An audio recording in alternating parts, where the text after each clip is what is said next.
असं आहे, उद्धव ठाकरेला जरा माझा पहिला तर हसणारा चेहरा पाठवा. आणि उद्धव आदित्य ठाकरे आणि त्यांच्या सगळ्यांना माझा जय श्रीराम.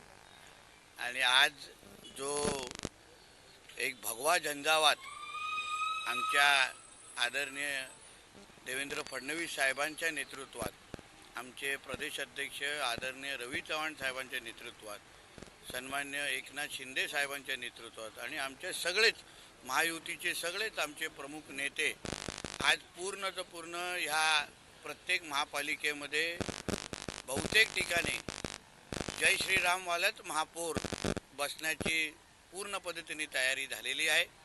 मी ह्या सगळ्या महापालिकेच्या मतदार बंधू भगिनींना मनापासून आभार मानीन की आपण एक या सगळ्या महापालिकेवर जय श्रीराम आणि आय लव महादेववाले जे काय विचाराचे जे महापौर बसवले, यामुळे निश्चित पद्धतीने आपल्या ह्या महाराष्ट्राकडे देशाकडे वाकड्या नजरेने बघणारे हे जे कोण जिहादी होते त्या सगळ्या लोकांना एक कडक संदेश आज मिळालेला आहे.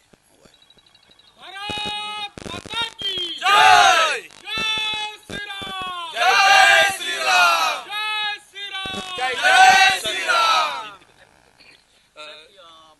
दोन भाऊ एकत्र आले होते. मुंबईतील मराठी माणसाच्या अस्तित्वाची लढाई असं म्हटलं जातं. मात्र आता देऊन एकत्र आले ना, दोन्ही एकत्र बसून संध्याकाळची इस्लामाबादची फ्लाईट आहे, बसायचं आणि पाकिस्तानमध्ये जायचं आणि अल्लाह अकबर म्हणत राहायचं, एवढं सांग.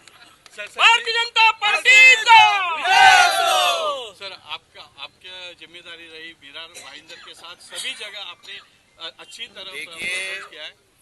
पूरी जैसे मैंने पहले दिन से कहा था, सब जगह एक भगवामय वातावरण था और अभी मेजॉरिटी मेयर की कुर्सी पे जय श्री राम और आई लव महादेव के विचार के सोच के हमारे मेयर सब जगह महायुति के बैठने की सारी पूरी तरीके से तैयारी है. हमारे महाराष्ट्र के मुख्यमंत्री देवा भाऊ को ये मिला, ये भगवा आशीर्वाद है और इसलिए मैं महायुति के सभी मेरे नेतागणों को, मेरे प्रदेश अध्यक्ष रवि चव्हाण जी को, हमारे एकनाथ शिंदे जी को दिल से अभिनंदन करना चाहता हूँ.